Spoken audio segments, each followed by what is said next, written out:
So, how's everybody doing, by the way? All right. What cereal are you eating, Gonzalo? Goodness gracious. Cinnamon Toast Crunch. Really? Cereal, yo. The cereal gang. Right now, same thing. You too? Cinnamon Toast Crunch? Yeah, no, that is exact. Yeah, that's on my fridge now. So, Great minds think alike. Oh, yeah. we are already live. I kind of jumped the gun. Oh, I thought it would take longer. Away. But I don't know why they. It has like the Rebel Party information and picture. It always does that. Oh, We gotta defaults change to it the up. last thing. So I'll redo it. But I mean, yeah, we are live. Thank you for whoever's. I don't think anyone's on yet. But hey, if you are, welcome to Producer's Edge. What's going on? Community conversation. We have the intro queued up. Yeah, I'm getting it ready now. Cool. You're getting it ready? You got it, Gonzalo? Ooh. I gotta make sure people can share their screen. All participants. So we're also expecting who are we expecting? P.U.D.G.E. Jai Yoko. Oh yeah, Jai Yoko, yes. P.U.D.G.E and Jai. That's awesome. So they will show up soon, I'm sure. Oh, it's already live, you said, right? Here, let me pull it up. We are live. Ooh, watch live now, early. I like that. Here's P.U.D.G.E. Admit.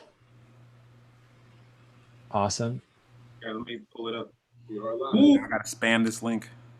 And make sure you mute it if you're watching the live. And I'm gonna try to redo the information. Yes, indeed. So it says what it is. Sweet. Okay. I might like just say hello and then turn off my video and like go on a sharing frenzy. No worries. That's sort of like my plan today.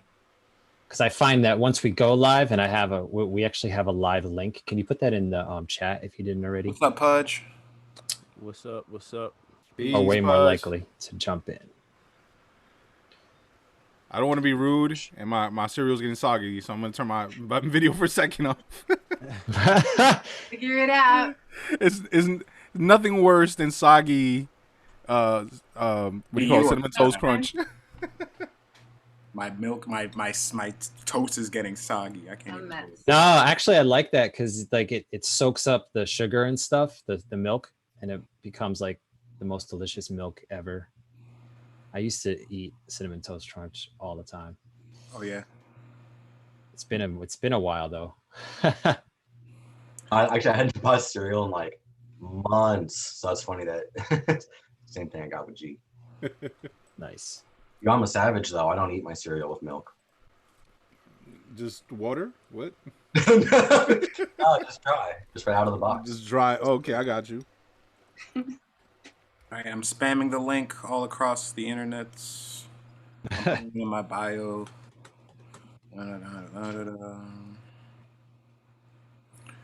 We should be seeing Jai Yoko hop on in a bit.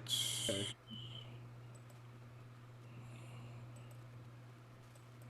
And we are live. And of people in this call, here we go. Wait, I'm readmitting P.U.D.G.E. If people currently in this call are not subscribers of our YouTube, now's a chance. We are fishing for subscribers. Fishing. Oh, this is cool. Sanity. Is it frozen? That'd be frozen. Oh, this might not be the actual one. It might be like I think the official Tisha one's gonna come up at 7. oh, you know what I did? I did put 7 o'clock, so it might have maybe it was showing me the live. Oh, yeah, Pudge. Oh, Pudge. Peace. I've been sliding in the DMs for years. Mad respect. Peace. Respect. Thanks for having me. All right. What's up? Nice to meet you. When you were saying Pudge earlier, I'm like, I only know one Pudge. The one and only. Oh man. Well, there's a Might band, be- there's actually a band named Pudge, but it's like alt rock. Oh, All right. Only Pudge we acknowledge is PUDGEmcee. Hey, appreciate that. Yeah, man. It says waiting for the producer's edge to on the YouTube. If I get on. Sorry, we're just getting our technical things kind of settled up. Yeah, I just updated the information for it. Let's see. I'm gonna check it out. So we should be live or going live very soon on the YouTube. Yeah, I just updated it. Yep, it is now. Okay, I got the right link. Awesome. Thank you everybody for coming. I really appreciate that. Link. Wow, man, this is great. So Gonzalo, did you say you had the video from Benny, or should I get that going? No, you would. I think you need to get that going. Okay. Hold on.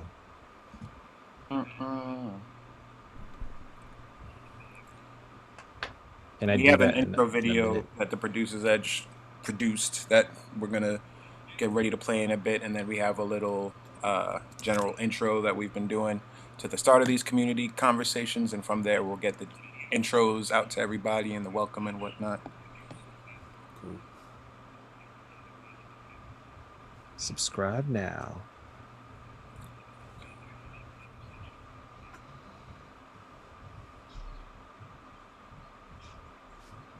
I think we might. Let's do the video at the end. That's fine. Just so. I thought I found it, but it's like a picture of it, so I gotta like do some downloading and No worries. uploading and downloading and reloading and. Alrighty. So let's go ahead with the. Let me close out all these windows. We'll start with the. Let me see if I can get Jay on. Do you Is there see like anything coming on? Can we play like gently in the background the what's going on instrumental, or is that something you could throw together, Gonzalo? It's on. I don't hear it. So I think Dana's opening up his document, his manifesto, right? Yes, Okay. I'm ready. Oh wow, your face lit up when. Did somebody say Really? manifesto? All right. Nice. I guess we'll go ahead and roll. I just checked in with Jay. Okay. Here we go. Before we begin, we would collectively like to set the arena of this space. We will not tolerate any negativity regarding the recent worldwide protest efforts or the Black Lives Matter movement as a whole. For example, we will not be discussing the idea of all lives matter or anything in relation to this rhetoric. While we all may have innovative ideas on the tactics and methods of the next steps forward, we will universally respect that there is no direct path to a quick fix. Like many before it, this movement may not be over anytime soon. We are in times of high running emotion and passion, and we will respect each other's opinions, suggestions, and voices. We are collectively here right now to uplift and support each other. The Producer's Edge thanks you. All right, now that we got that out of the way, the formality, we can begin. So, welcome to yet another edition of What's Going On. This is put on by the Producer's Edge. For those that don't know, we are a organization based in music education, tech education for inner city youth, based in the, I'd say, tri-state area, northern New Jersey, Essex County, but with the digital platforms that we've been developing and working with, we're able to reach the world. And I'm really thankful to be a part of this organization. I'd like to take a quick moment to introduce everybody that's on this call. If you could, please state your name, maybe where you're based out of, what you have going on. we're setting the scene. This is just a general introduction for this initial round. Feel free to dive into what you've been seeing, how you're feeling. This has been an ongoing thing that's forever evolving in the space of, the revolution of sorts, or the awakening, or the however we want to phrase it, right? So we'll just do some general intros, and I'm gonna take my glasses off. I don't like the glare. And talk about what we have going on. So my name is Dana J. That's short for Dana Johnson, or DJ. I'm a producer, activist, musician, organizer. I'm currently in Orlando, Florida, Winter Park specifically at Studio 18. That's where all the funky, cool stuff is happening behind me. I'm in the room known as Narnia, and yes, you have to go through a wardrobe to get into Narnia. It's been an interesting 2 weeks since we all came together last here at What's Going On. Been trying to process and digest the actions of the unaware and the uninformed. I'm happy to be seeing justice served to those that believe they can either be God or act outside of their realms. For example, I saw the woman that the Cooper, I think her name was Alicia Cooper, the one that called the cops on the black aviator Yeah. enthusiast. Amy Getting real Cooper. time. Amy Cooper. Yeah. Yeah. So shout out to Amy Cooper getting a charge. That's the space that I'm in. And that's it for my intro. So my name is Gonzalo Silva, one of the co-founders of Producer's Edge. I'm a teaching artist and a DJ, producer, community organizer, and yeah, I'm here to talk to everybody about what's going on, and kind of just a lot of the stuff that I've been processing as well. And I always look forward to these conversations, kind of like in the public realm, with folks that I really respect. So I'm just happy to see everybody here. Yes. So I'm Spencer Froh, one of the founders, and I just wanted to I'm gonna probably go off video, and I wanted to go get really into sharing this because I want as many people to see this platform as possible, because I think these conversations are meaningful. In the last two conversations we had, I think it's important to note that the first conversation was right after the murder of George Floyd, and the protests had begun. So there was a lot of emotion. It was a very powerful conversation, and there was definitely some anger, some sadness, of course, that was dominant in that conversation. In the second conversation, 2 weeks later, there was a lot of talk about healing, about the arts, and the healing power of the arts. So because many people in these calls, and everyone on this call, are either teachers, artists, or teaching artists around bringing art to the world, whether they create it or support the creation of it. So I was glad to see that people were able to share their ways of how they're supporting themselves, self-care, how they're supporting others through their organizations, through their programs, through their teaching, through their art making. So I'm curious to see what happens today. There's still we're still in a pandemic. We're still there's still injustice in the world, of course, and there's still beauty and community and beautiful things as well. So yeah, we're just out to kind of get a litmus test on how are we doing, how are we feeling, coming from our backgrounds, and maybe make a connection with each other. So thank you so much for being here today. So who wants to introduce themselves from the guests tonight? That was the Producer's Edge bunch. I'll start. Yay. Oh, thank you for having me, Gonzalo and Spencer. Good evening, everyone. Hope this reaches you well. You all are being safe, acting safe as much as we possibly can. My name's Ena Gomez. I'm Assistant Director at the Institute of Music for Children.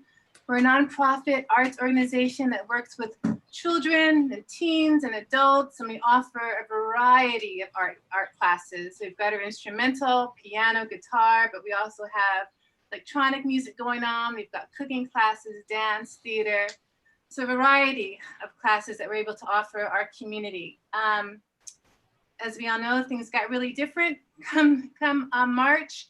And so we went online and we were able to run a pretty successful online program. We hustled fast, our teachers were on, most of our families continued on. And a few ironies in it all. One that I was really surprised with as we closed, as our last week was coming and we were saying goodbye, it was really emotional. And I think that kind of, that shook me. I didn't expect to be able to have that kind of emotion in this platform. But as we were saying goodbye, it was a very emotional time with our families. A lot of our families have been with us for a number of years. And so when we were coming to the end, just being able to close on a very optimistic note, despite of these times. But also, we had to talk to a lot of our families about what was going on, and not just our families, but our teachers. We work with the youth leaders as well too, which are teenagers from 16 to 21, and how not only how COVID was affecting them, but also the murder of George Floyd and how it was striking them. So it was a lot of the mixed emotions that we had to feel as a community, and then we also had to deal with personally as well too. I'm also a mother of 3 children. My first son is going off to college in September. So that's a whole bunch of emotions and like, yay! Oh shit, you know, Yeah. where are you going? And all those other things that we have to talk about. This isn't, unfortunately, this is a conversation I've had to have with my boys since they were 12 and had with my daughter when she was 12 as well too. So it's just like, okay, dress rehearsal is over, here we go. But just really paying attention. I think that's where I'm trying to come from, paying attention to where my children are, where my staff is, where my family is, and where I am. And all of that can be very different and very the same at the same time. So thank you. I'm very interested about this conversation. So thank you very much for having me be a part of it. And yes, thank you. Awesome. Who's next? Patrick or Pudge? I'll go ahead there. Cool. Hey everybody, how's it going? My name is Patrick Cooper. Really great to be here. Thank you, G, for getting me involved, and everyone at Producers Edge for doing this. I think this is really awesome. Really appreciate it. My background right now is I'm working in academia, so I teach at the University of South Florida. I'm living in St. Pete. I see Dana was like, yeah, we didn't even realize that we were like neighbors. This is pretty cool. Yeah, I was just over at Madeira Beach, man. No kidding. I love that place. Absolutely. Man, that's great. So one of the things that, I'm really excited about moving forward, and maybe some ideas can come from this conversation that we're about to have here with everybody. But in academia, I've really been pushing, I should go back. I teach future music teachers. That's really important to say. And so I've had this idea of looking at music as a kind of a therapy for students, looking at, ways that music can be an alternative to discipline for other people, ways it can just be used to kind of process what's going on around them, and how music can then be turned, kind of the outward expression of either, processing, emotions that we're all going through, things like that. Over the last couple of years too, I've been working on a course called Critical Analysis of Hip Hop. So this is a course that's available to any undergrad at University of South Florida, and then masters in the music education program. So it's a way to blend, in the undergrads, it's mostly a lot of hip hop enthusiasts, a lot of people that are already into it or have some background in the culture, at least the music. And I get a lot of music teachers then who get to work with these people who are a little more familiar with it. And, it started off kind of just being kind of like an intro to hip hop type course. And I realized that I could do so much more with it. And so it's really evolved in kind of the, a sociology of America type of idea, kind of looking at, what's being said in popular culture, the good and the bad. We talk a lot about, stereotypes and how commercialism has influenced culture in ways that can be very harmful. And one thing that I'm really excited about is we've done a unit on police brutality. And it's something that has kind of been not something I've been super comfortable, always talking to everybody in my class about. There's certain people in my class that are a lot more about it. And I'm really excited then, moving forward, having a community to talk to about this a little bit more deeply, a little bit more honestly, and getting everybody to actually talk about it and confront it. It's kind of helped me feel less fearful about talking about it with students. So I think that's something. And last thing I'll kind of say about this too is since a lot of this has been going on, I've been really wanting to get involved. There's been a lot of protests right down the street from me. I live in the downtown part of St. Petersburg. But I have this, I'm immunocompromised basically. So I gotta be really careful. And so, I felt really isolated the last couple months trying to find ways to process and talk with people. So again, I appreciate this opportunity right here to be with everybody. And then, so I appreciate that. And then, man, looking forward to the fall. I'm really excited to be starting engaging some of these future music teachers a little bit more deeply. Yes. All right. Peace, everybody. Good evening, and thank you for to the Producer's Edge for having me, and peace and nice to meet all the fellow guests as well. Really interested in what everybody does, and just honored to be a part of this platform as a music educator for like the last 15 years now. Started in LA in 2005 working with a nonprofit named Sound Art, and working in community centers in South Central and also detention camps right outside of Los Angeles. And then coming back to New York in 2010 and starting with World Up, I believe was 2012, which then turned into Building Beats, which is a nonprofit that I work with now, which is how I know Gonzalo, the great DJ Rec. And, just honored to be in this community of teachers, of music educators, because like I believe Patrick said, it's definitely therapeutic for, people in general, and especially, the populations that I believe we all have influence on and work with, the inner city and often less, I guess you could say, privileged population. And I think it's a rough but also beautiful time to be alive, to witness a lot of these structures basically crumbling, or at least being questioned enough to see them possibly crumble. I myself feel like I've been living my life in protest for about 20 years now, since since the second Bush era. Once I realized that somebody could be president within 10 years of their father, I knew that this system was not, it wasn't a fair game.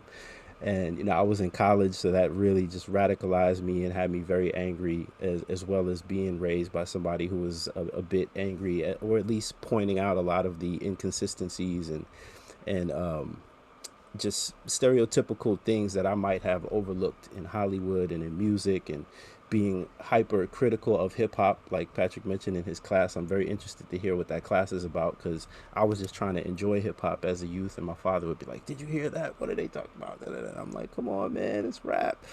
But I get it, getting older, getting more responsible, and actually working with youth, and then having to check them on their lyrics, or having to try to encourage people to write something from a more just broadened perspective, and trying to recognize the power of this music.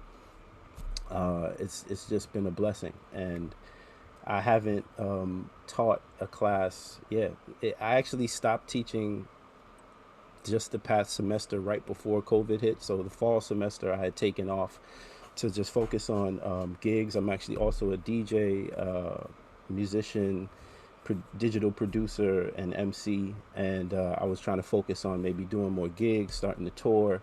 And of course, February, March came. I was actually overseas doing gigs in Sweden in February, and then came home to quarantine. So it's no gigs, live stream DJ sets, a few classes online, which is a completely new thing for me. And yeah, and then great conversations like this. I've been a part of a lot of great Zoom conferences and calls and just community talks where it seems like we're now creating the new world, or the next level. So thank you. For sure. Thank you, Pudge. Major, major salute to you, sir.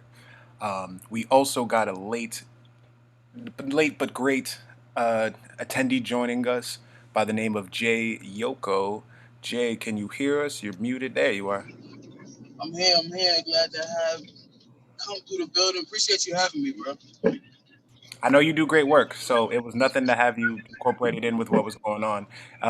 You timed out beautifully because we're still in the intro phase. If you want to tell the world, because we're live on YouTube now. And while I mention that, if you're watching this, make sure to subscribe and like this video. It helps us out a lot. And like Tupac's mom, we'd appreciate it. Um, we'd love to hear more about what you got going on, Jay. So tell us what's up. Tell us what you do and how you've been and what's. For sure. So again, my name is Jai Yoko. I am a consultant in the music industry. So I'm one of the people who try to teach creatives how to be more business minded, if you will. And throughout kind of everything that's been going on in society, I've been trying to just link with different creatives like myself and try to figure out ways to turn our art into activism. So recently I teamed up with my attorney and we created a project called the Forbes Project, in which we are pretty much taking our creative geniuses, if you would, and transforming them into different ways for social justice, um, raising money for protesters and trying to change awareness, lobbying, rallying for different things. We have a lot of people who are out here now who are using their art, like making music videos to try to encourage the change of things that's going on in society. We are about to do a rock the vote type of thing in the community. So just trying to use the platforms that we have, not only as creators, but having these different followers and being leaders in our community and transforming what we used to use to, have a great time and party, to use to motivate to keep the plateau of change going, if you would. Thank you so much, Jay. And I'm really thankful that you were able to hop on. Um, Shameless plug. I know Jay through Studio 18, and I know that they do great work.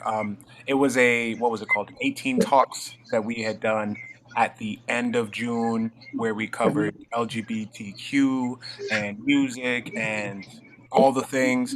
That was really an awesome conversation to have. I know we had some tech difficulties, and I know the mosquitoes were just making my body braille, but it was great. I really appreciated it. I think they liked the light meat, dark meat combo. I don't know. It was tough. It was real That was tough. definitely it, bro. Definitely it. It was real rough.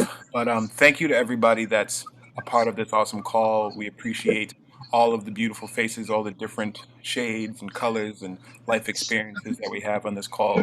These are the sort of conversations that need to be had all over this country and all over the world, representing all walks of life, all socioeconomic, all experiences, trials and tribulations.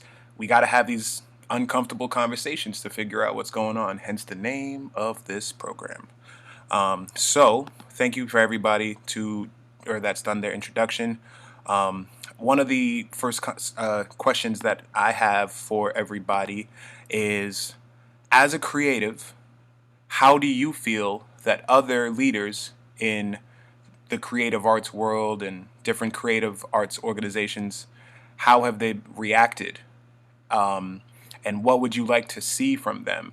We've seen a lot of auto reply almost to the protests and the movement and the rallies and the everything. Folks and organizations and leaders are doing a very clean cut, like, well, we here at really support, we know that Black Lives Matter. I don't know why I'm giving them this voice, but that's how I hear it sometimes.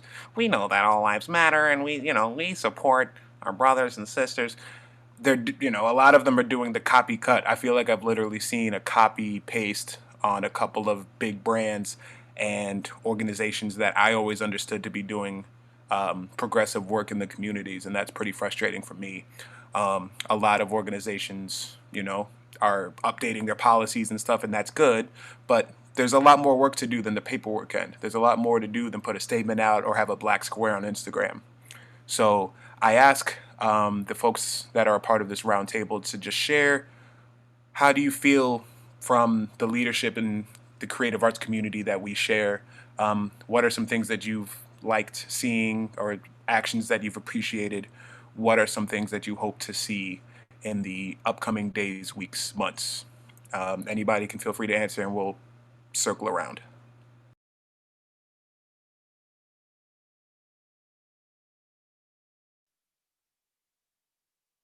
So, hello. So, I guess I'll go. Recently, I took part in Newark. They were painting "All Black Lives Matter" and "Abolish White Supremacy" out on the streets, on Halsey Street and on MLK between West Market, and Springfield Ave, I believe. And it was my first time being out in public, so that was a whole nother experience. But I did see some folks in my community kind of like throwing some backlash at it, saying, "Well, what is this gonna do? You know, what did this change?" And I don't think necessarily what was being done was I don't think it merited that kind of response to it, simply because I believe the artists and the community being involved in creating this in a city like Newark that has gone through its everything that it's gone through as a city, and the folks in it. I think it was a statement, and it's kind of like seeing some people kind of like undermine it a little bit kind of did frustrate me a little bit. But at the same time, I kind of understood as well, because people, like, I've also felt sort of like I wasn't doing enough in with the marches and everything else that's been going on. But in similar cases to Patrick, I don't have I'm not immune deficient, but I live with my folks, and they're older, so I have to be mindful about who I'm going to be around and how I move around, basically. So I for that reason, I don't really go out like that. And even when I went out that day, I was just like staying away from everybody, and it was so strange to just interact with people with a mask on, and especially when like people saw me DJing, and I stood in my little square or whatever, and people saw me DJing and they're saying hello, and I'm just like, hi. And I guess they could tell from the beard sticking out from the bottom of my mask and the long hair that it was me and the glasses. And but folks are just walking up to me and they got a whole mask, and I'm like trying to see, hey, how you doing? I didn't know who they were sometimes. So it was kind of strange. And then also giving the little elbow, hello to everybody, it was also very strange. But it just kind of gave me a perspective as to the new kind of world that we're entering.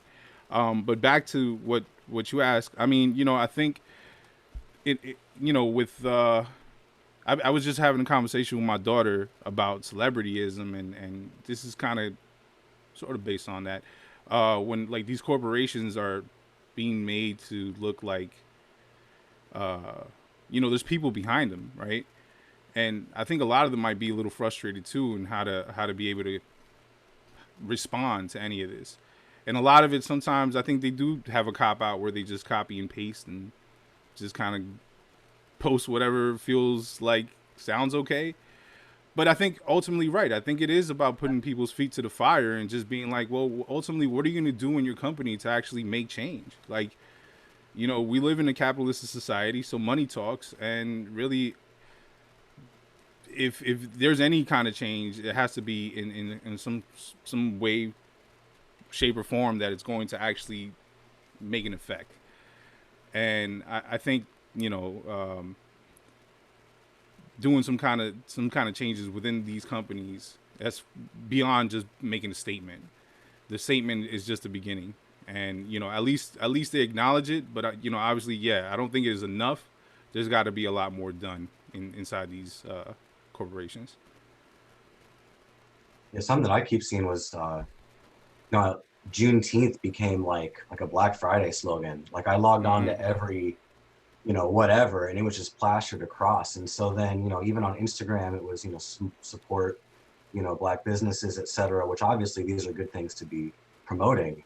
But it seemed like the way to make things go away from the corporate perspective was just to buy more stuff, and that seemed to be kind of like the solution for everything. So, that's one thing that I have seen that I would, definitely like to see changed, at least as far as what I'm seeing putting out from those Band-Aid statements. Also, I just wait and see. People have very short attention spans and memory spans. So what's going on in July and where we're going to be in November. So I'm just kind of wait and see where people really are going to do. I don't get too caught up in all the slogans and all the, because that's just, it's cute, it's convenient, it's quick. Let me see what you're going to do. Let's see if you're consumers, who's on your board, who's your president, what changes are you making, what equal opportunities are you having? Are you saying all this, but how are you paying your workers? So I'm skeptical, but I'm hopeful. I'm hopeful because I will say that this wave does feel and appear to be different. And people say because we're in COVID and because we have nothing to do, that we're in the stillness, that people are paying attention more or just maybe differently. But I'm curious to see where it's taken. I also would like us to be responsible in that too. Like, are we supporting businesses that are Black owned or people of color owned? And I'm getting lots of lists from my friends, like, these are the restaurants, that you should be going to because they're Black owned. So we also have to put our money where our mouth is as well too. So I just gonna see where we are, how we handle this. It's not really, well, the NFL and that big turnaround. I'm like, really? Really? So I got some thoughts on that whole thing and all the sports, Oh Lord. So again, watching, skeptical. I think that talking about on the arts end, I think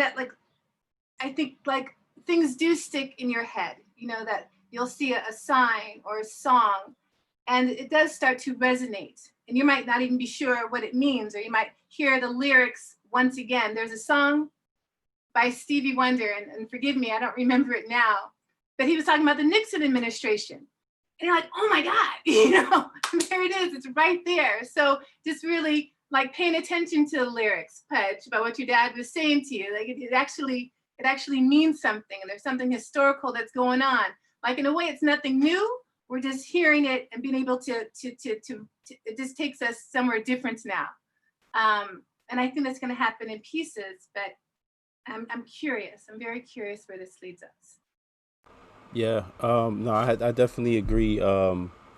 It's necessary now for artists to be, I think, as authentic as possible, and that takes self-work, which I think is also being ignored a little bit on the personal level, and what we're all speaking about on the corporate level. The same thing that we expect of these corporations and these big businesses and these labels, these companies that we support, we have to ask of ourselves, like what is our what's our team look like, even if our team is just us, you know what I mean? How is our team operating? Like, what's our track record? You know what I mean? What's our personal investment into some of these systems, some of these structures that we may even despise, but actually help uphold, like Patrick said, and like Ena said, the idea of just like spending more to fight capitalism is kind of ridiculous. You know what I mean? Even to say like, yeah, let's just throw more money at our people, even though our people might still be paying the people that we are trying to take down.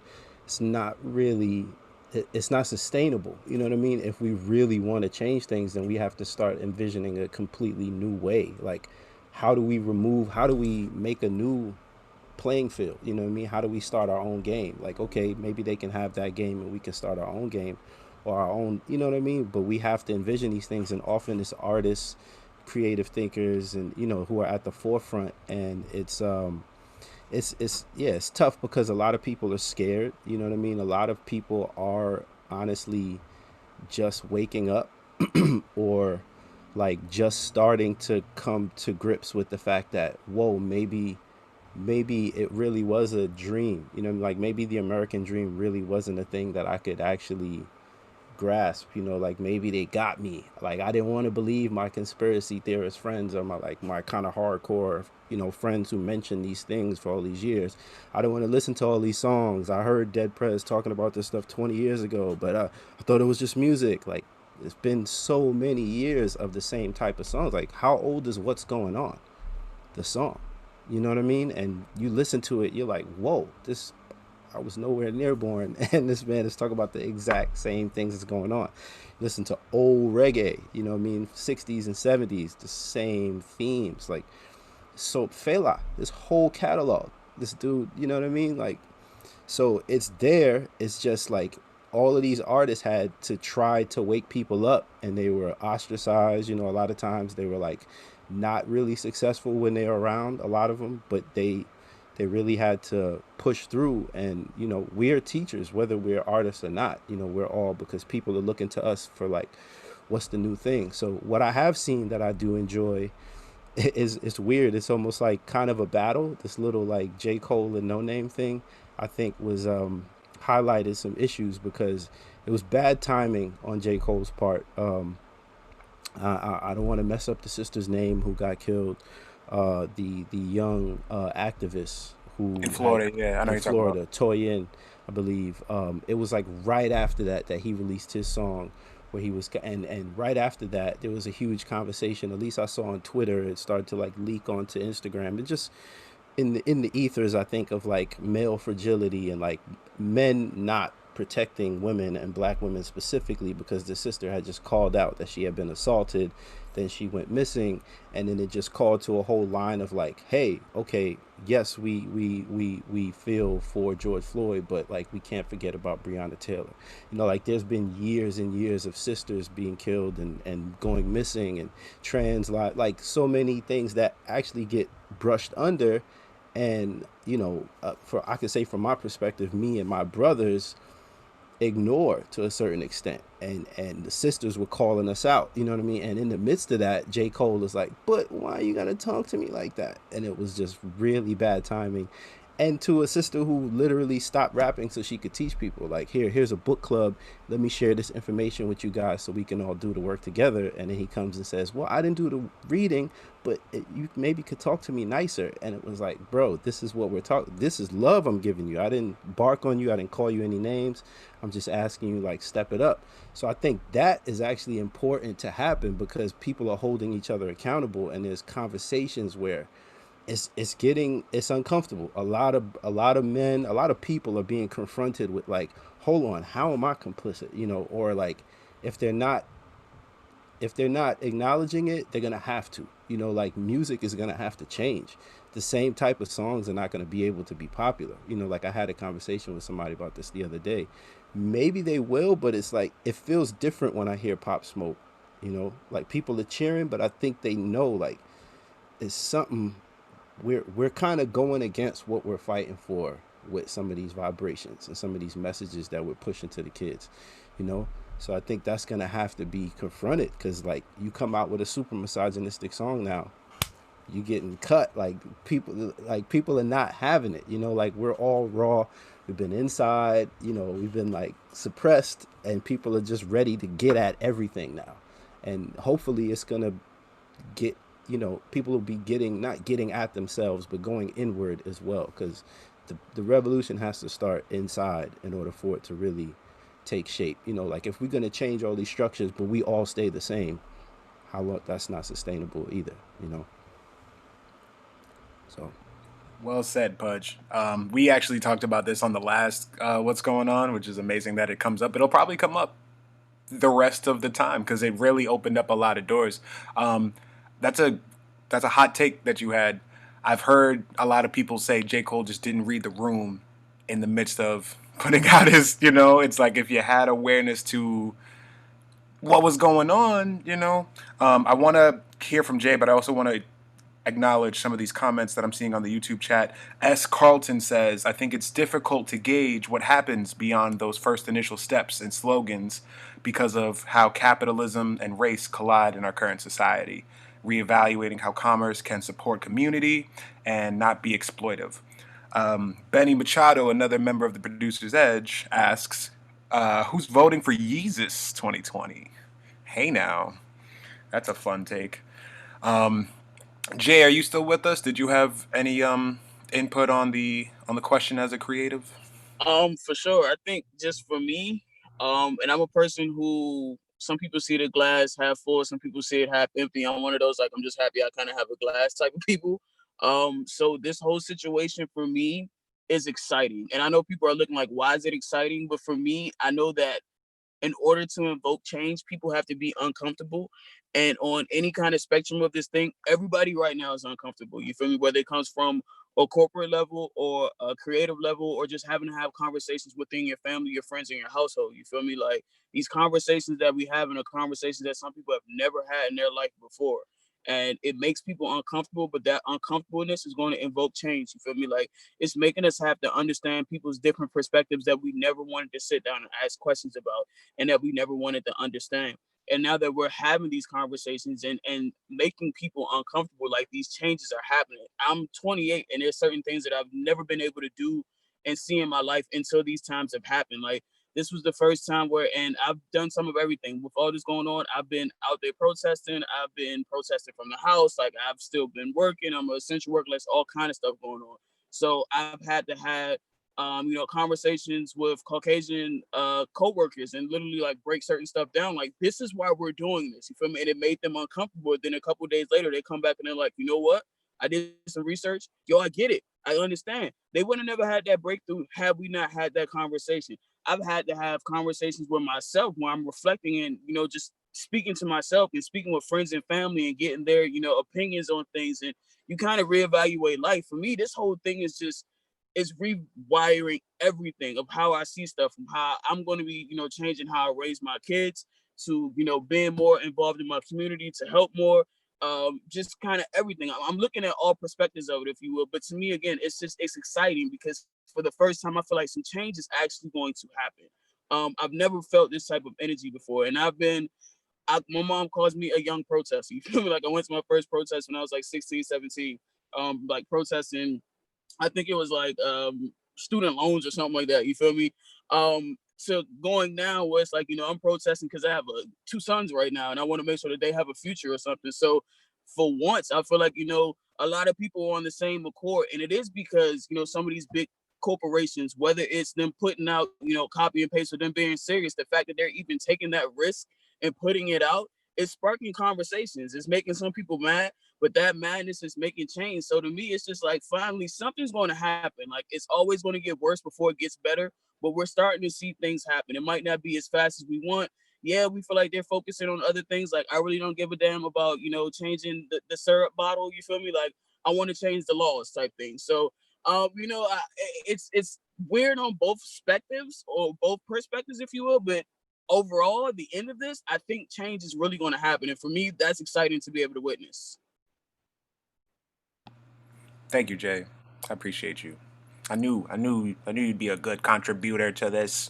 I saw a meme online that really summed it all up for me. I think it was like, all right, well, say Black Lives Matter. Oh, um, we'll paint Black Lives Matter everywhere, and we'll do this and we'll do that, and there'll be a black bachelor and this and that, and it's like all of these things are great, but can we still just get to, there's, I saw another clip from, I think it was Congress, where there was, and unfortunately this has political ties, and I have a couple questions lined up, but I really want to just open it up. These conversations have to be uncomfortable in order for things to be thought about and steps to be made forward, right? So I have a curveball that might might ruffle a feather or two, but that meme really said it all to me because there's the immediate response and then there's what happens afterward.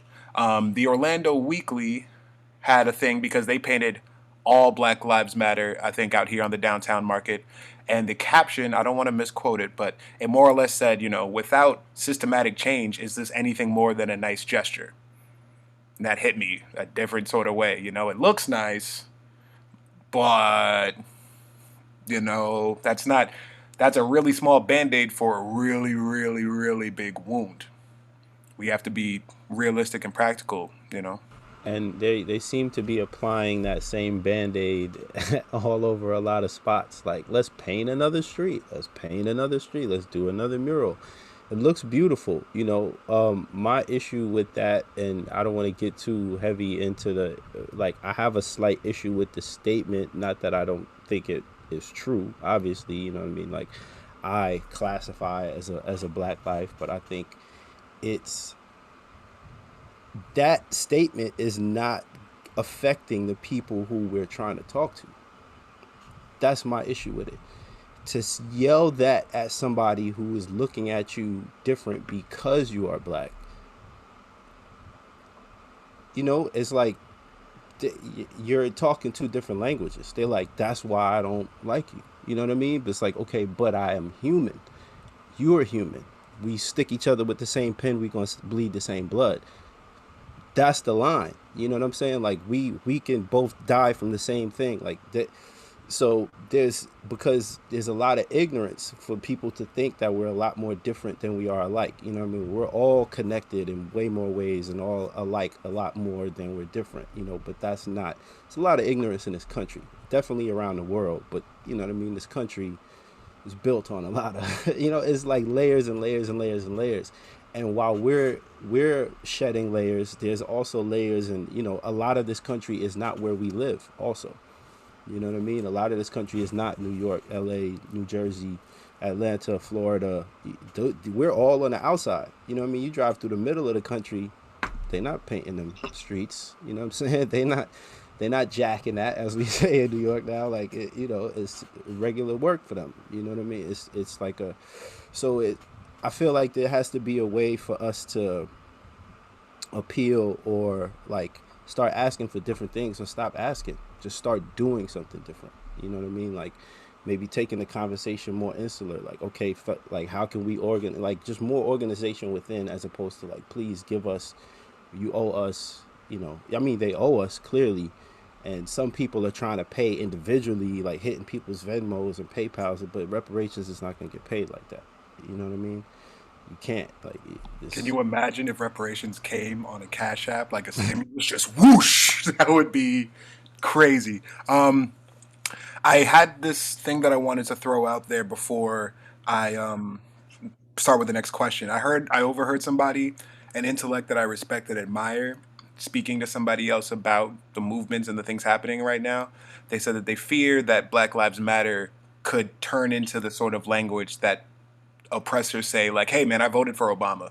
Black Lives Matter. It's so I 100% hear you, Pudge, and I agree with, sounds good. And what does that actually mean? And that segues into the uncomfortable conversation that I want to start. So I believe that there is a distinct separation between Black Lives Matter, which is a political organization, which a lot of people don't know about, and we'll say the Black Lives Matter hashtag or the Black Lives Matter movement.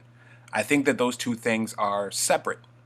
A lot of folks are learning about the details of what Black Lives Matter is or what it represents, but their strategy in the organization being named that. I hate to be the one, well, I'd love to be the one to break the news to some folks, whoever's learning this through me. So there's an organization called Black Lives Matter. It's a 501c4, and they work directly in politics. If you send money and donate to Black Lives Matter, it goes through a blue wave, which goes to the Democratic Party, and the majority of the Black Lives Matter money has gone to Democratic candidates. Biden, Warren, Sanders, this is all documented. I wish I was lying. These are the things. Because people are asking, where does Black Lives money go?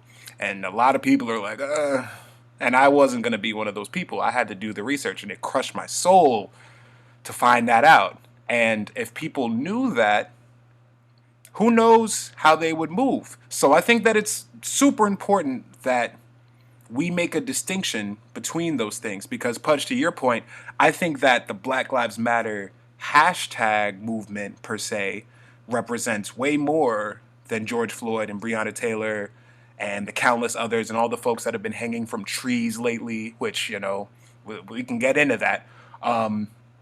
That I think the Black Lives Matter hashtag movement is based off of all of it: police brutality, oppression, systematic racism, systematic oppression. Like, it's a huge embodying thing, which is why we're seeing countries in Europe with rallies of Black Lives Matter, because they make sense of that just as much as folks here do. I think that there's a distinct separation between the organization and what they're working toward and the movement as a whole. Um, let's talk about it. What do y'all think?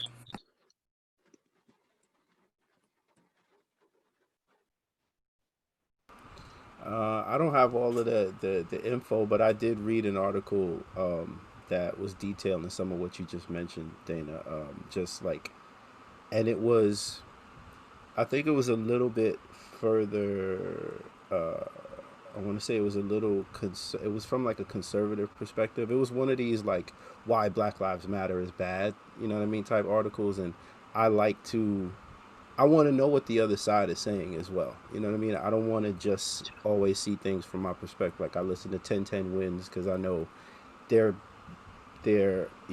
reporting news from a different perspective than I would get in my community. Like I want to hear kind of how it's being spun, how it's being broadcasted and other. So I read the article and it was saying a lot of that, and it was tracing, the steps, and this is where the money goes, and it was making some really valid points. And it's a question that I had asked myself, just in terms of the money, just because I saw one of the reactions was initially just seeing that certain corporations, along with the black square or certain copy and paste captions, were just announcing how much they donated. I just donated 2 million. Individual celebrities, I just donated 1 million. So I'm like, yo, there's a lot of money going somewhere. Where is it going? Like I'm not hearing announcements on like this is where it's going. You know what I mean? And that doesn't mean that it's not being handled correctly, but it had me curious. So I'm also very curious as to what's happening, because I do see it being convoluted, and it's now become a term that is just like it's another band-aid. Somebody can say that and seem like an ally, kind of like it's like a cloak. You know what I mean? Like, hey, are you Black Lives Matter? Okay, cool. You cool. Like, but but what else? Like it's such a base, platform to come from, or just statement for somebody to like, yeah, man, black, like, yeah, obviously, but what are you doing? Like, what's the action? So I'm also very curious to see how this goes. And like Ena said, like it's gonna take some time. It's also not gonna happen right away. You know.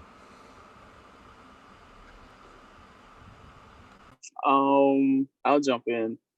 I definitely read the same info. Not only that, but even going deeper where they went, and I think the guy's name is like George Soros or something like that. He was, funding behind it and all that. For me, it was just a catalyst to kind of jump more into my own like community chapters, if you would. Because if you read about it, if I'm not mistaken, one of the ladies who actually created the Black Lives movement, not the actual political like party with the movement, was also asking, where's the money going? You feel me? So a lot of times, especially when it comes with big movements, everybody wants to jump on the wave. You feel me? But you got to figure out and you got to tap in with the, original kind of creators of it, if you will. And what I mean by original creators is before Black Lives Matter was a national, big, huge thing. This started small in different communities and it started growing. You feel me? But nobody wanted to really pay attention to it while it just was small and growing in grassroots communities. And that's what we need to start doing tapping into our own communities, you feel me? Because we could have figured this out a long time ago. We paid attention. You feel me? Like we could have figured out where the money went. We could have figured out that somebody was using the movement to kind of shadow a whole nother movement behind it in order to get the money. Like we could have been tracing this stuff. So I don't put blame on anybody, but once I found that out, I took responsibility for myself. I'm like, you know what?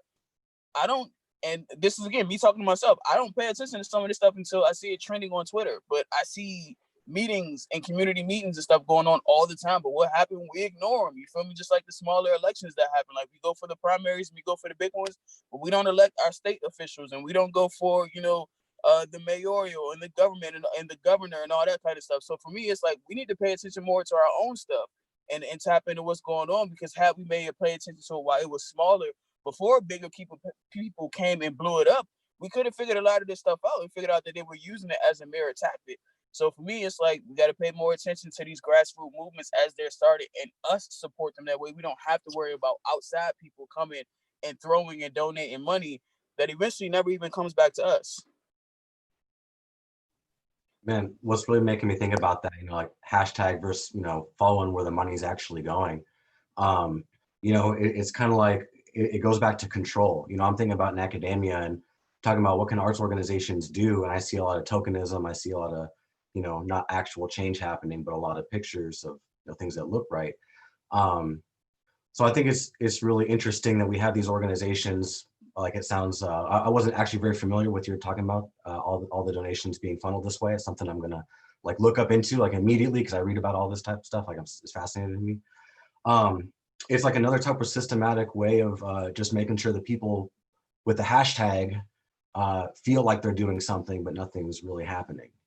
That's what it's really boiling down to me. The people that are controlling the money, they're the ones putting out the hashtag that people are putting into their social media, hashtag Black Lives Matter, and kind of wearing it like, you put something on your jacket, iron a patch on your jacket and say, oh yeah, like I'm down for this, like putting a bumper sticker on the back of your car. It's like, it's all about creating this type of image. And, I think for some people, or I think it's where the disconnect is, the people who think that they're really, really doing a big, service by putting a black, tile on their page, so I think that's, how do we go about then addressing this idea of this top-down oppression? You want to start a grassroots movement, and the people above you saying they support you, at the same time they're channeling and funneling that money to make sure, you're not going to get too far, but you can you can paint something on a street that will appease some people.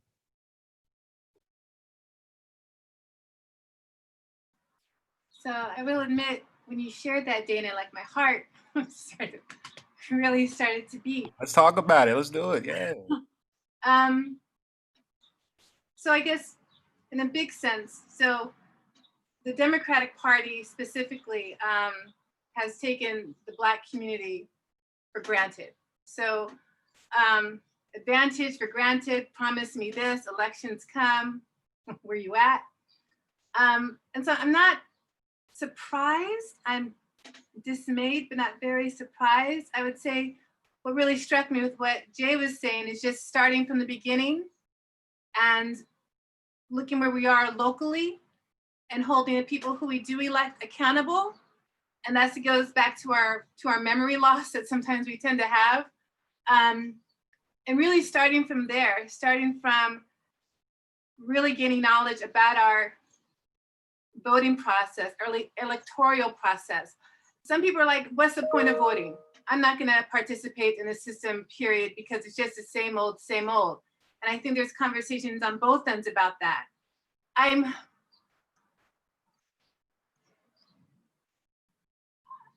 am curious about the money, and if this is if it's feeding the Democratic Party, and if we're knowing that now, do our questions become different? How do we ask? What are we expecting? What's our anticipation come November? Is there any type of anticipation come November? Or is it just gonna be the same thing? I'm, again, very curious, excited perhaps, but very curious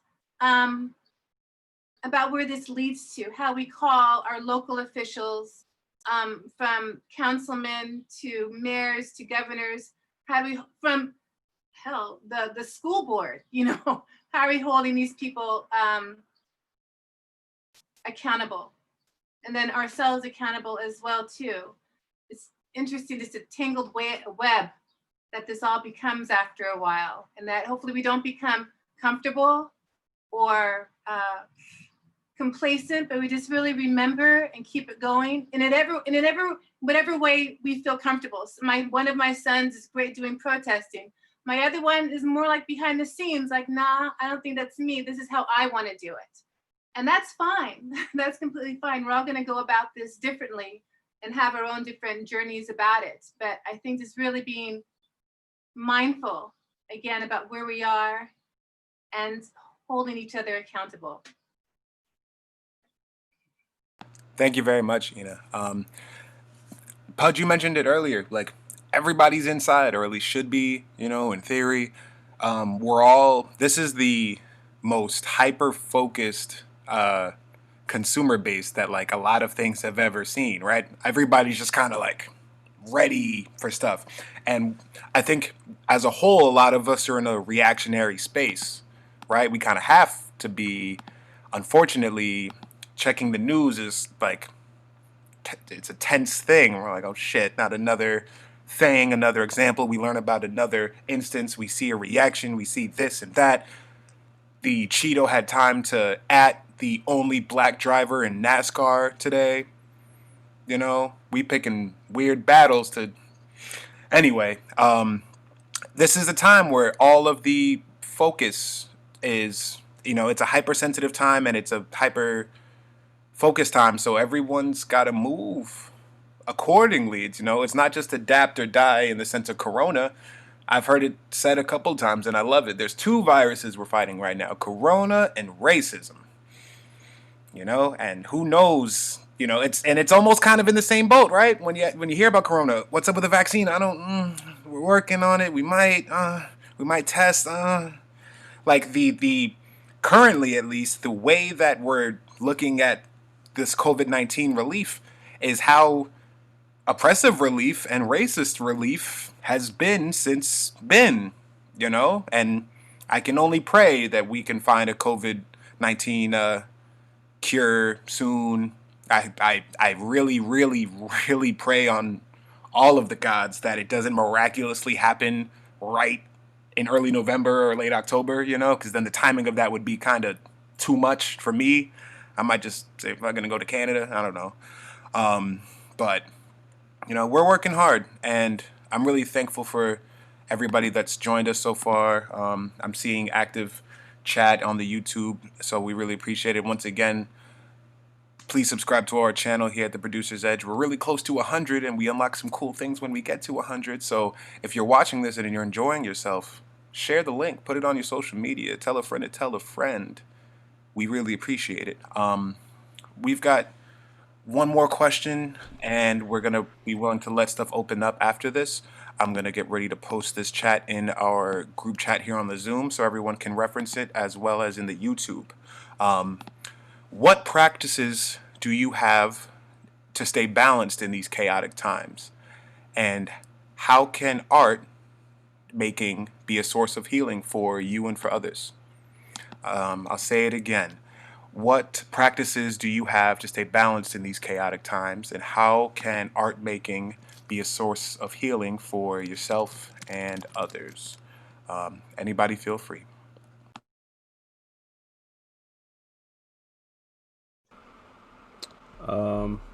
Well, I myself have been, I guess, enjoying, sounds weird, but enjoying the benefits of meditation for a few years now, trying to get more, like, just trying to get deeper into the practice and seeing, benefits, and living in this city, of course, and in this country, and considering myself a little bit hyper aware of sometimes what's going on around me is extremely necessary to navigate and keep some level of sanity, because just considering the amount, like you said, the news that we check, that we've had to really, we couldn't go outside for a while. You know what I mean? Like, not even that you couldn't, but you didn't want to because, everybody was scared. And, you're like, oh, who has toilet paper? Who has hand sanitizer? Like, there was all types of craziness that we were going through in the very beginning. No one knew anything. Like, in the very beginning, we were all like, well, I have to wait for the next update. What's the new numbers? Like, and that it's a lot to take in every day. It's a lot of stress. It's like the information coming from everywhere. You're getting conflicting information, and then when you're on your socials, as people say, you get a link that says this, then you see an article that says the complete opposite. Like from two people you respect. So now you're like, oh, I have to do some research. Like, but a lot of people just repost. Like, there's so much coming from every direction that I like to make the analogy, like, as much as, hopefully we all do some sort of washing daily, you know what I mean? We brush our teeth, you know what I mean? Something to Please, cleanse, hopefully, please. Something to cleanse ourselves somewhat regularly, right? We do that to our outside. We even do that to our insides, whether we're doing it voluntarily or not. But we don't do that to our mind often. Like, we put so much in our brain and watch shows and listen to music and check the internet and listen, go to the news, you talk to people, and we just take all of that in and expect it to not affect us, you know what I mean? Or like, we're not acknowledging the effects of it. A lot of people complain about anxiety. A lot of younger people complain about anxiety, about depression, about a lot of things, but they stay on Twitter all day and are just like, oh my God, like, you driving yourself crazy. I get on there and I feel weird after a few minutes. I have to like scrub clean, you know what I mean? So I can imagine if I grew up with that, I'm probably going to grow up way more like aware of my anxiety, like even maybe socially anxious, because I'm used to socializing with my with my thumbs. Like, I'm used to being more personable just by being snarky. Like, I get more retweets if I say something kind of foul. Like, that's the way a lot of people approach life nowadays, because it's almost rewarded if you're like harsh. If you're just nice and you're saying peace and love, everybody, people are like, oh, get that hotep shit out of here, that type of thing. You know what I mean? It's like, oh, we not with all that. Like, so you get points for being like Kanye. That's how this guy got to where he is. I mean, he makes good music, but ultimately he's more of a character. Like, his music hasn't really changed the world. Ultimately, he copied a lot of people's styles, if we're gonna be honest. But he talks it way better than anybody. Way, like, you have to be a little off. Like, you have to be like, people can talk about you and you don't care. The current president, like, there's so many examples of that getting people to these levels that a lot of people maybe unconsciously aspire to be. So all of that to say, meditation has been very helpful, and it's something that I started doing like online. I started doing what I call mass meditations, and just telling people, hey, come to my page at 12 p.m. Eastern, 9 o'clock Pacific time, because I started it when I was out there. Like, when the quarantine started, I was in LA for a week. So when I first started, I was like, okay, I'll do it 9 o'clock here. It'll be 12 noon in New York. And for the last 3 months, I was doing it like 3 times a week, leaving the videos up on my IG so you can access them a bunch on my page, and having a lot of people message me like, yo, thank you so much. This has been very helpful, and I'm telling them it's been helpful for me. It's keeping me accountable to my practice. And even, having to like help explain it to people, it made it a more regular thing for me. So just doing something like that to stay somewhat balanced, reading, trying to learn, trying to do as much research as I can, watch the John Henrik Clark, who's an amazing historian, watched a talk with him where he was just like barking at the crowd, like, look, y'all keep asking me these questions and you asking because you're not doing the work. Like, we've been writing these books for years. We've been doing the work and putting it out there for you to find. And you're coming and just asking us these questions without doing half the work that we did. He's just naming all these scholars and all these people that came before that have laid a lot of the groundwork that is there for us to access. And now in this time, we have access to so much, but we'll still check Twitter before we go and do some independent research. Not we as everybody here, but you understand what I'm saying? The, so yeah, I think just trying to work on self as much as I get mad at everybody else has been a good thing to balance. Thank you, Pudge.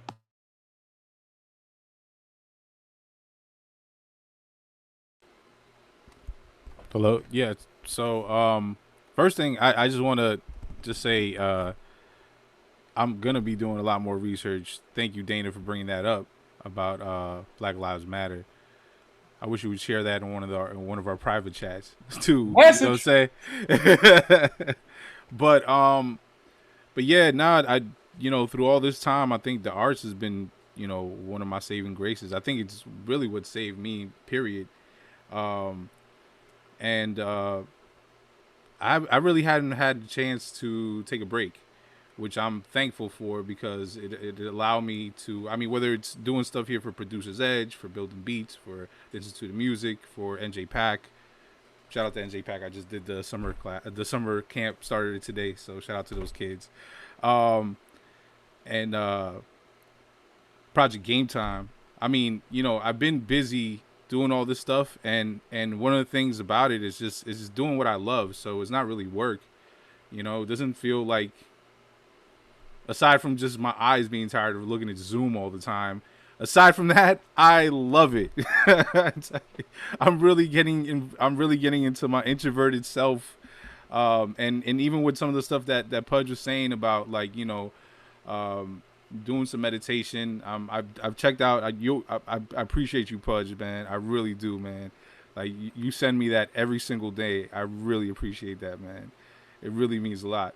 Um, and with that too, like, just kind of like learning new ways to create, learning about technology and just trying to figure out how to incorporate that. I mean, this is the reason why we're still doing Producers Edge and we're doing it online. Like, prior to all this happening, we kind of was, I don't want to say we were taking off, but like we were doing a lot more in-person workshops. We were working a lot more with the community, working with the YMCA, and doing some work with them.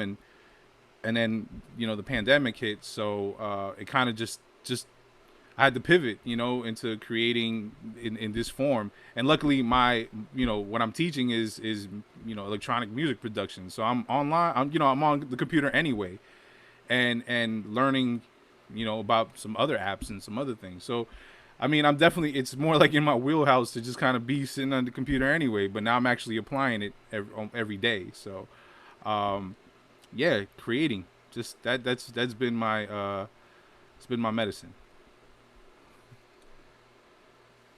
Yeah, it's been kind of some chaotic stuff since about March 15th or so. I've been offered 3 jobs and then had them all pulled afterwards because of funding.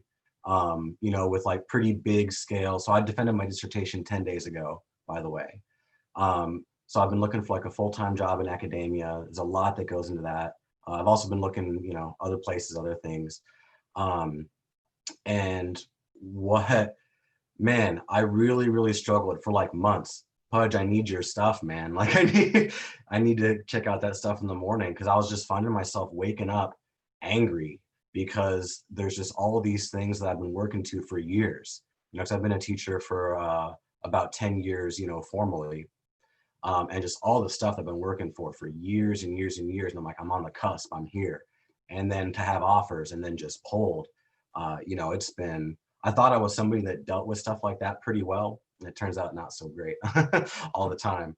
And so that's where my source of healing has been, is rethinking just about my priorities, and refinding my priorities in the arts and what that might mean. So part of that process is realizing that I've had to rely on other people a lot, whether it's a job institutionally or whatever it might be.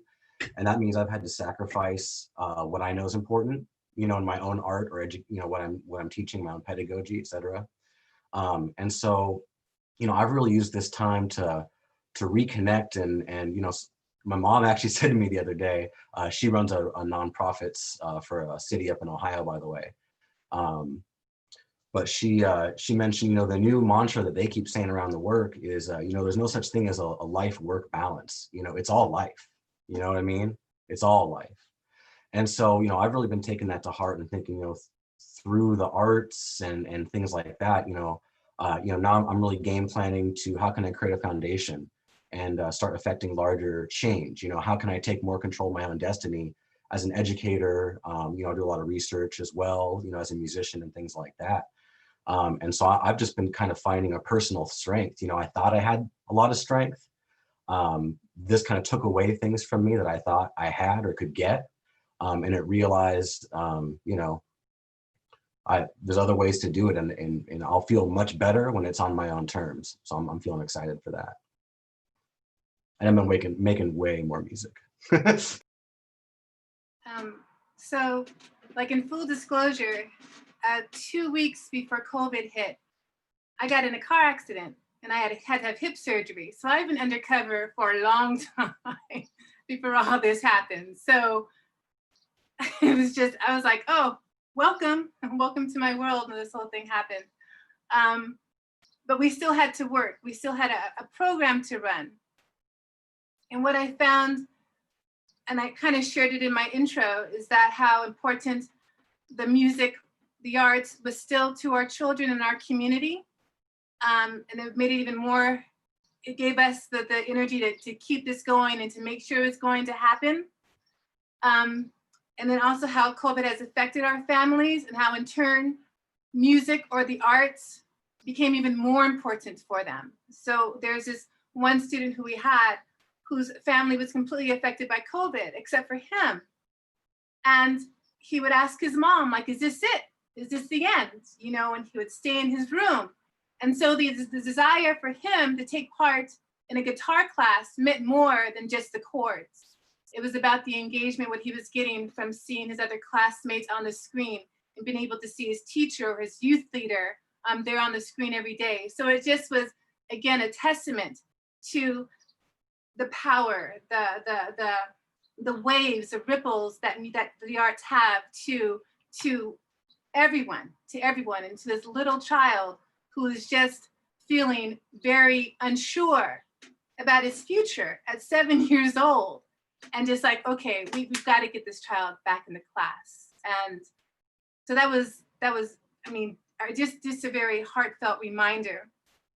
I would say also talking to our youth leaders who are right now at a very exciting age, like the world should like be theirs, but now they're inside and their families are affected and their income's affected, and they're trying to navigate this whole new world in a way that they didn't expect. You know, that the graduates are like, what type of graduation? What the, you know, what is this? And so, but it's not, they're not doing it, they're not pessimistic about it. They're like, okay, this is what's up. You know, let's figure this out. Let's have some dialogue. So really listening to the people who I work with and work for has been extremely valuable to me. Personally, P.U.D.G.E, again, whew, so I'm trying to do that meditation. Lord, half an hour is a long time. So, but trying to practice that meditation. The hip is doing much better. So Gonzalo, I'm ready to dance. Dance feeds me. Oh my goodness. And I realized that using this time that I'm insular to really listen to what's going on to me internally, really taking advantage of that time that I have my boys here, and let's talk to them. Let's see what's going on. Let's prepare. Let's talk. Let's plan. I'm getting stories from my grandmother who's 99 and from my mother. So really trying to use these times to feed myself and carry it to my children, and also have those conversations with the people who are very dear to me as well too. So it kind of ripples all throughout my body, and I just try to share that with the people who mean a lot to me. And also engaging in things like this and having teachers text me, it's like, yo, Ena, I'm participating in this. Come on, come check me out, da da da. So supporting the people who I know who are doing this and supporting in the best way that I can is also a way that I enjoy. Guess I'll bring it on home.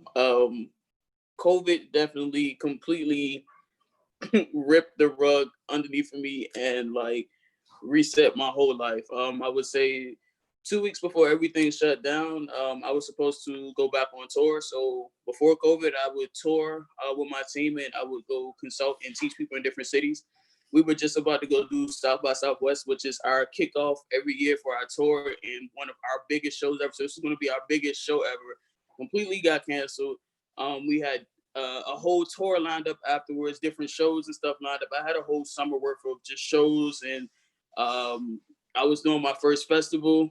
I was supposed to do my first festival in June. Just a bunch of stuff that just got ripped underneath. I had a 9 to 5 in the restaurant business, and everything just changed. You feel me? Like it went from 40 hours a week to I'll call you when we might be able to schedule you type thing. So like everything that I knew which was normal was done. You feel me? Like, and I felt like a part of me was missing.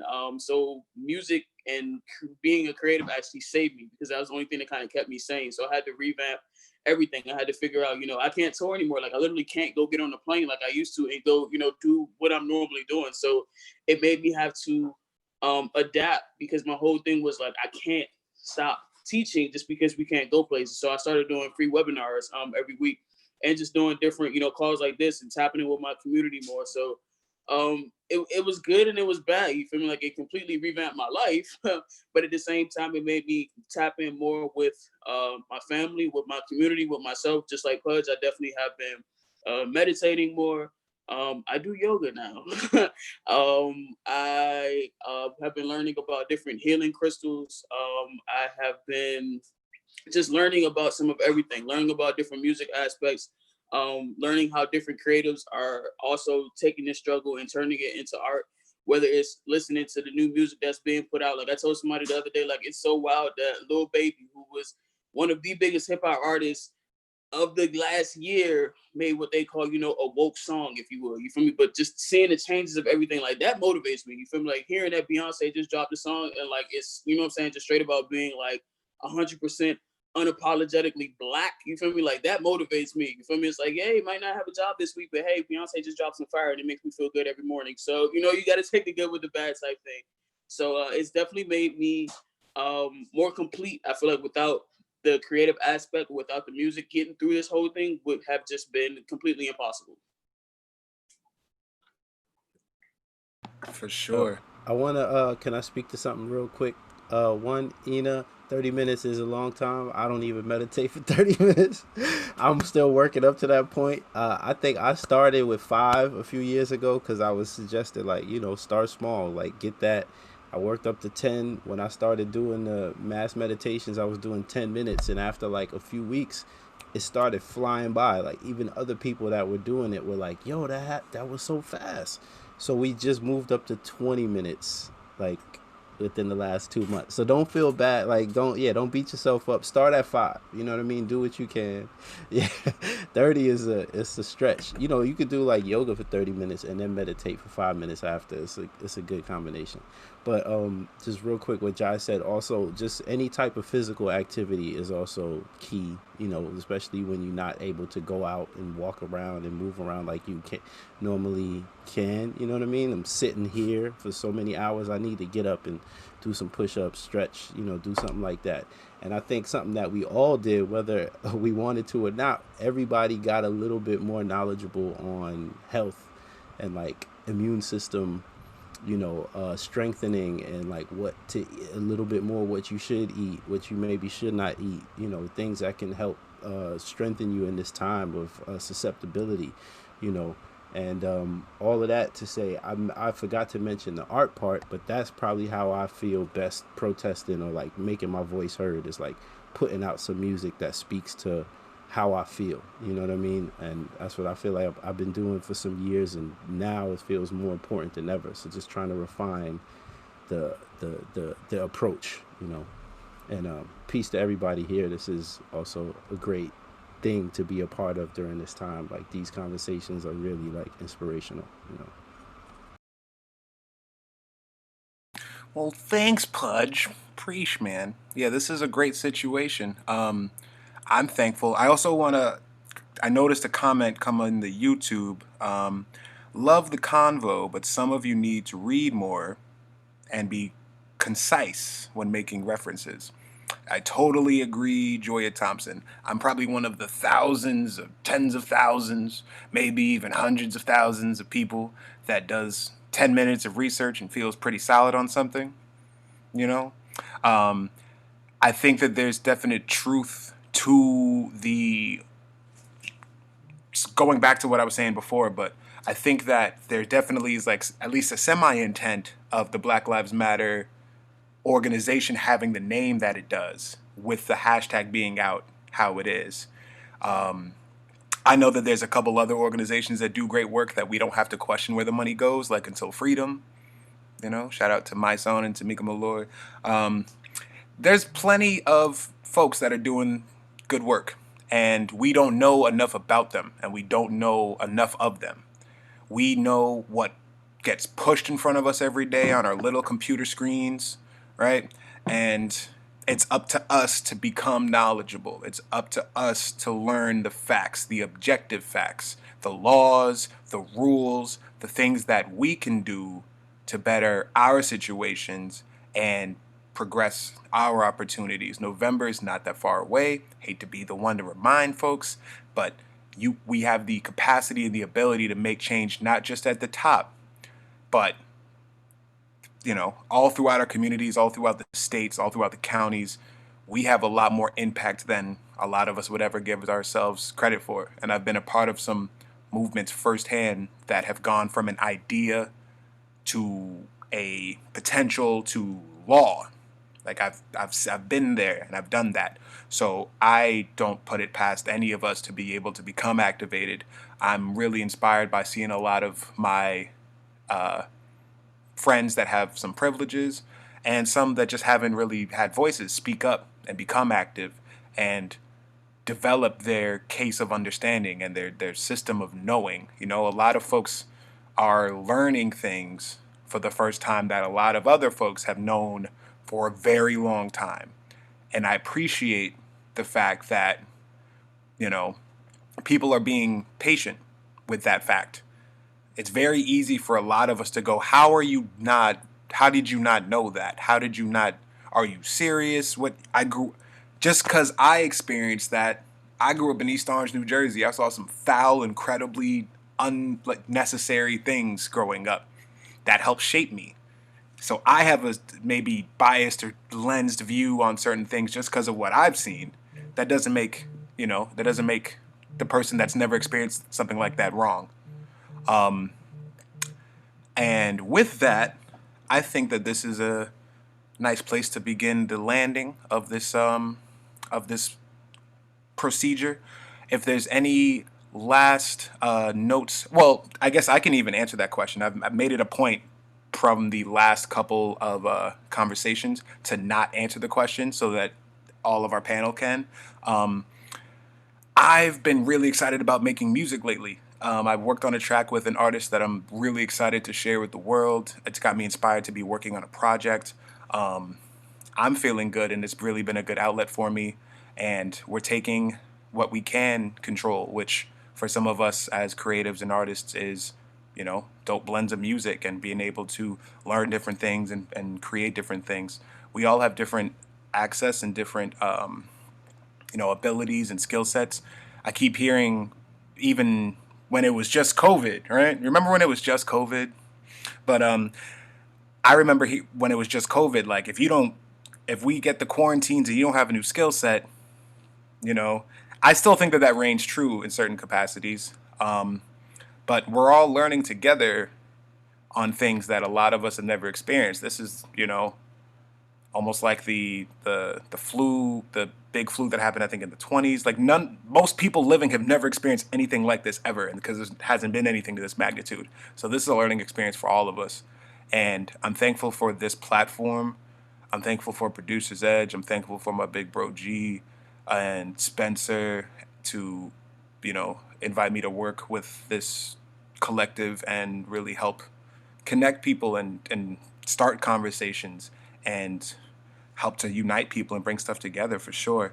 I'm seeing some pop in. Hey, Jen, she was on the one last time, or maybe the first one. I think the last one. Right? I believe it was the first one that we did. The first one. A participant in the first What's Going On says, patience is key. Yes, with all of the S's. Music is the greatest pleasure in life and the universal language. And I wholeheartedly agree with that. I feel like I've been able to say things through my music that it would take me forever to try and say in real life. So I'm thankful.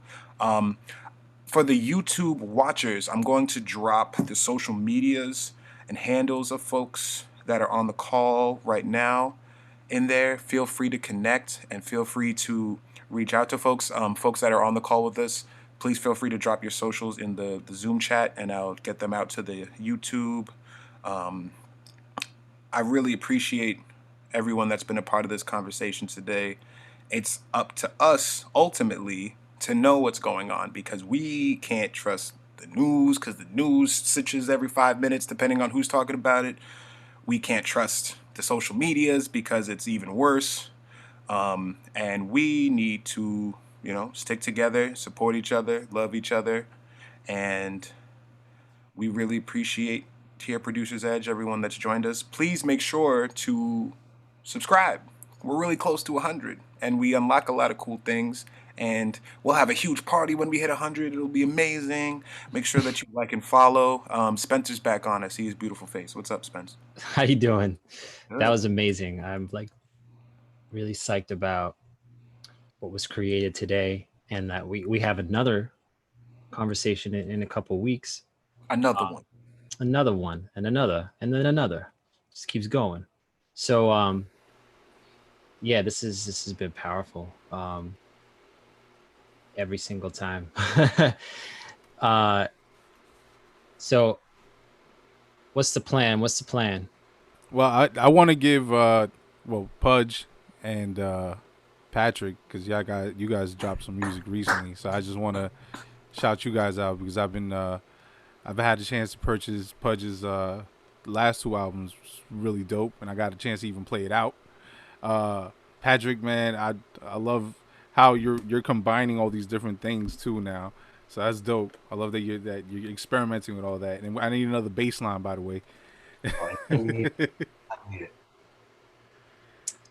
And Ena, I'm so happy that we're gonna get started next week on the summer camps, and I look forward to meet my students again and getting going with the creation. That's one of the things that's been inspiring me from all this is just having the ability to continue to teach and learn. I think it's been great for me. Just a great experience all in all. I know we're going to be creating some more stuff for Producers Edge. We have our Wednesday coming up with Dana J. He's going to be showing people how to sample. We're going to be using sounds from the NES universe. I did mine last week using Soundtrap to create with sounds from Marvel universe, which was really kind of fun.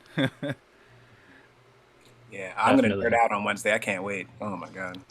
Yeah, so old school video game sounds definitely come in for that on Wednesday at 8 p.m. On every Launch Global is the organization we're working with on those Wednesday workshops. So we're looking to have the stuff on our YouTube, but it's definitely going to be on their YouTube, Facebook, Twitch, and they have a .tv website as well. We're going to be on all their stuff with that. And I also want to say, is Ena still here?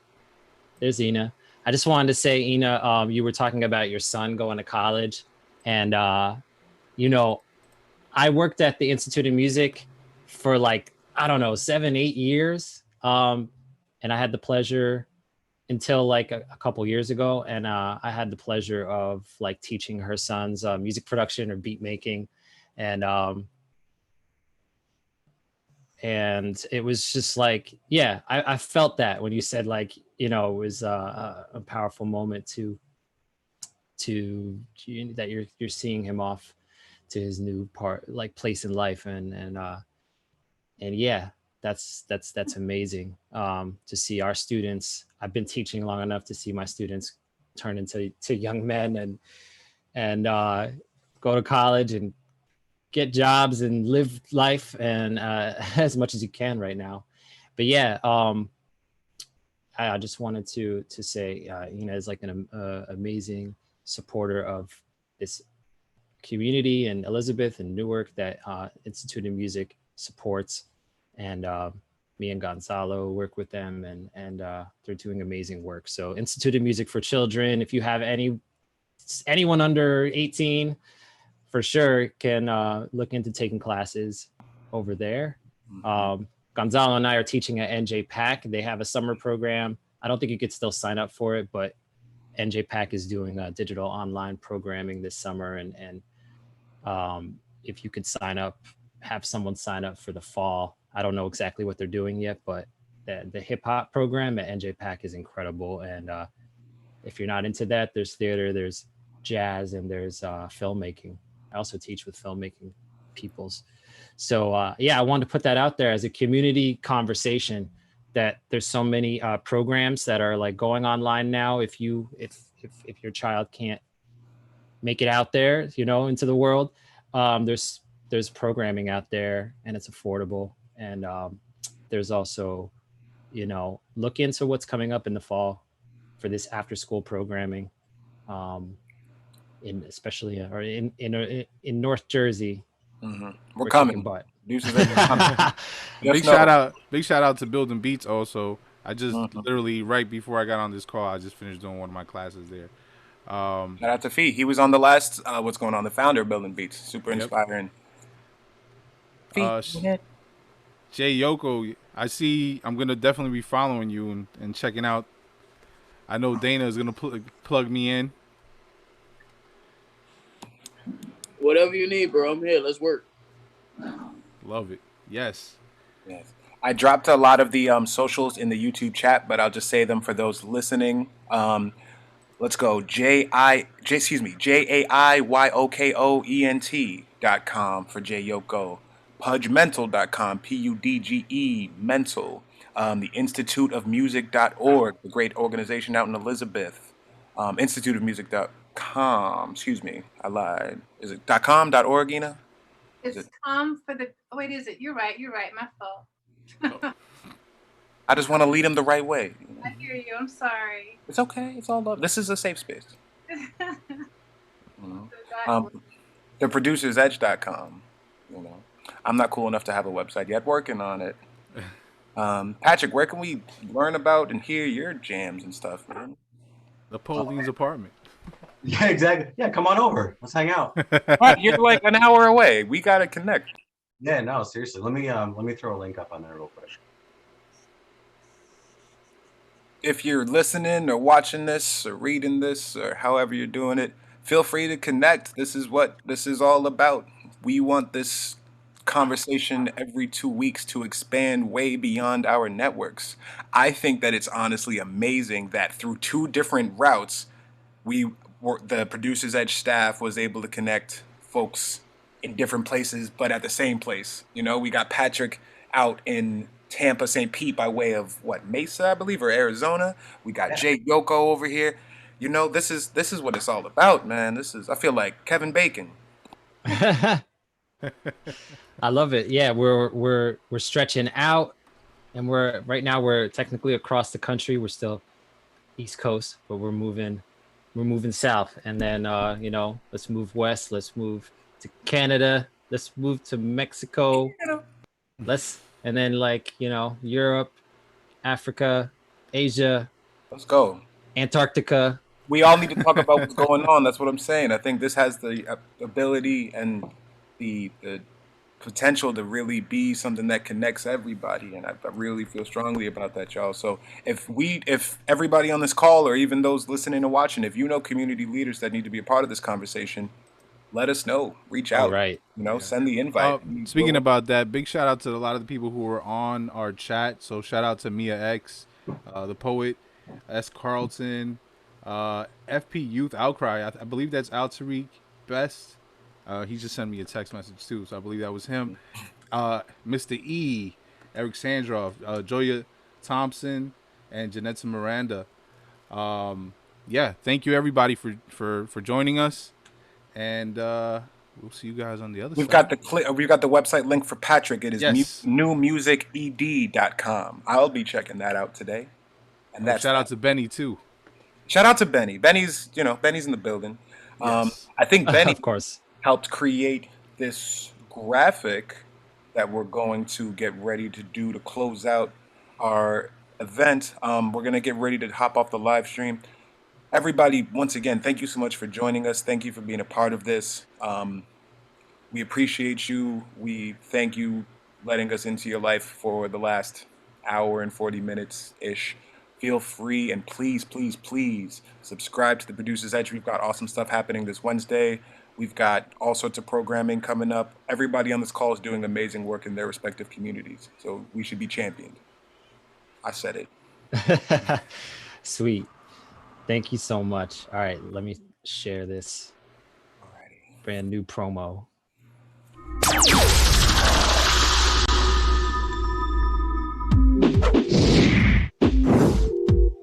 Yeah.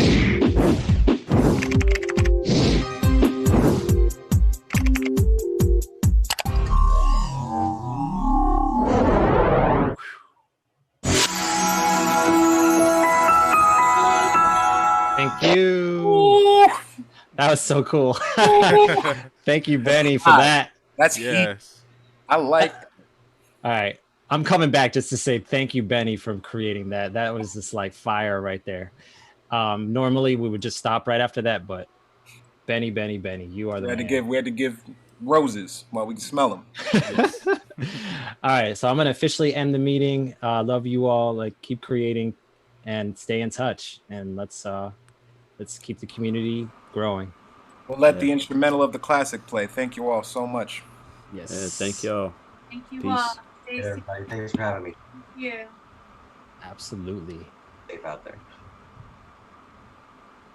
That was Isidro. Yes. Bye. Good night. What's up, Isidro? Come say hi.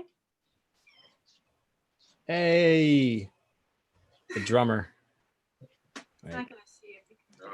Oh my gosh, you got even bigger. I didn't think it was possible. What's up? You sound like So such a beautiful. teacher, Spence. Oh my god. I'm so proud of you. Going to college. Nice, Spencer. Thank you. Good Pleasure. night. Take it easy. Absolutely.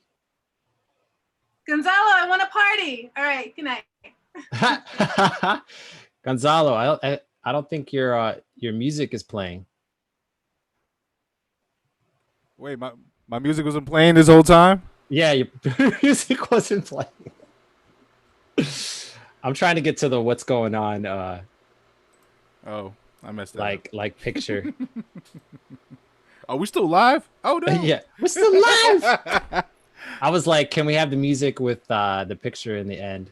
So right now everyone's like, what are these guys doing? Come on. Right. Peace, y'all. Every time we talk, you know, now we're just in a staff meeting. Let's get off YouTube.